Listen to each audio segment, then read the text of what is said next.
استعذ بالله من ابليس الرجيم ولابته، واستعن بالله وتوكل عليه وكن معه، واختبر نفسك بنفسك والسوى لعابته، لا تطاوعها وقيمها وما طالق طاعه.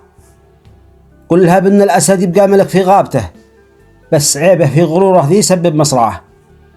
وانتبه تسأل سؤال المشكلة بإجابته، ربما تسمع جواب من أنت راغب تسمعه. والسفيه انسب فيك وأشرت سبابته، اتركه لا تلتفت له، سيف صمتك يردعه، ولا تخيل جو ما تروي ضماك أصحابته. وانتبه تسلك طريق ضيقه ما يسعه، والغوالات تطلبه واعطي السوا طلابته. وإن نفعت فلا تدور منفعه ذي تنفعه، بيت ما ضيف اللقي من صاحبه ترحابته، اشطرح حتى ولو تسبع لبطنك معه.